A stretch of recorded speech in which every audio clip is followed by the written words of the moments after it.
Louie Pearlman, and basically this is what's been going on with me this week, is I have an artist who I love, who's a musician, who I've seen now upwards of I think about 10 or 12 times, and I saw him last week at the Roots picnic. Okay, yes.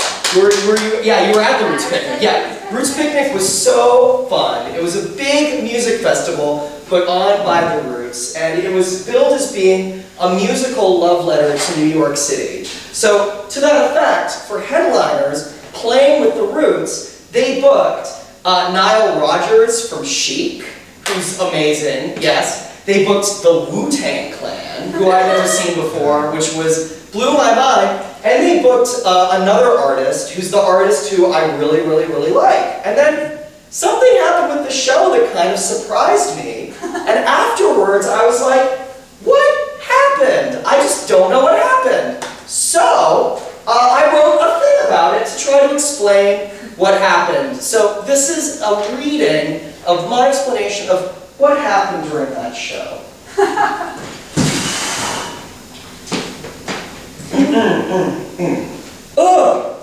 And that is why, if you do not ride your bicycle everywhere you possibly can, you're a terrible person. Oh, ring, ring, ring, ring. Oh, my phone is vibrating in my pocket. Beep. David Byrne, member of the Rock and Roll Hall of Fame speaking. How can I help you? David, my man. It's me, Questlove, from the Roots. How you doing? I'm very busy writing a blog post on transportation alternatives, because that's what aging rock stars are supposed to do, Mr. Love. How can I help you? Well, I just wanted to check in about that big outdoor music festival that we're having, that you're playing on. You know, Roots Picnic. It's about 3 weeks away. We're so excited you're doing the set. I mean, David Byrne from Talking Heads with the Roots. It's going to be great. Oh, yeah. I vaguely remember receiving a huge cash advance for that show. Yeah, so I'd like you to go after Nile Rodgers from Chic, and before Wu-Tang Clan. So it'll be a Nile Wu-Tang sandwich, and you're the funky white meat in the middle. Okay, well, goodbye. Wait.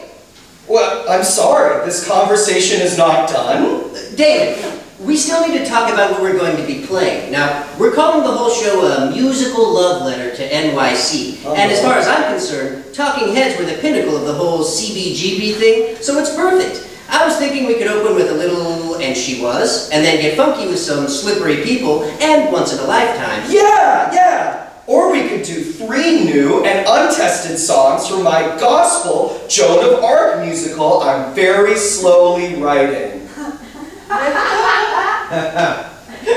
What?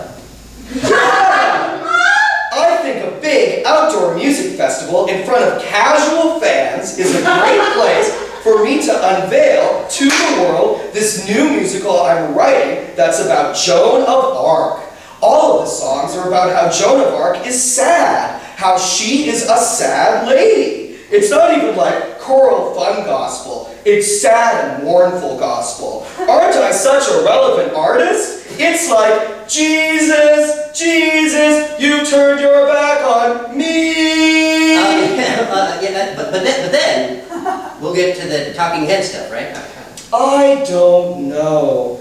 Playing too many Talking Head songs reminds my fans that they'd really like me to get that band back together. But I'm too busy writing blog posts on transportation alternatives, creating giant instruments out of buildings, and hanging up signs around NYC during the Bush versus Gore election to try to convince people that they're identical candidates. And look how that turned out. Ha, ha, ha! To even think of getting Talking Heads back together, I'm too busy. These are all things I've actually done instead of playing and performing the music of mine that makes people happy and has had a positive impact on their lives. Yeah, Yeah, David, I know those are all things you've done, but this celebration is for the best of New York music, and you've got the roots backing you up. I mean, can't we just play some of that old fun Talking Head stuff? No. 3 Joan of Arc songs, and then I'll mysteriously disappear. People expect me to do that these days. Okay, David, all right. I first heard Remain in Light when I was a sophomore in high school. And from the first percussive beats of Born Under Punches to the end, it kind of changed my life. It was funky and caustic, all at once. It made me dance and it also made me think. It sounded like music from space. I'm really excited to play with you, man. All the roots are. Can't we just have fun, busting it out? Okay. 3 Joan of Arc songs and a fairly subdued and unrecognizable version of my song Born Under Punches, but we'll get rid of all the things you actually love about that song. That's my final offer. Oh, okay, but everyone at the Roots picnic is going to be confused. Ooh! I thrive on confusion and sadness, just like Joan of Arc. Thank you, Mr. Love.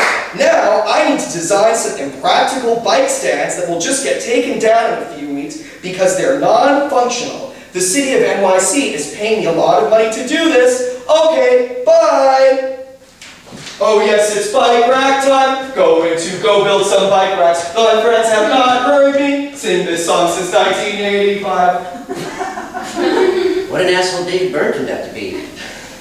Doesn't even want to do a Talking Head song? Not even going to play a full set? Shit. What's a Questlove to do?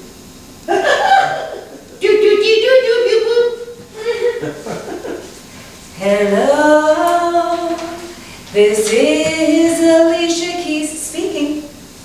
Alicia! Hey, what's up? It's Quest. Listen, can you do 6 recognizable songs at Roots Picnic to cover for the fact that David Byrne is going to make everyone sad?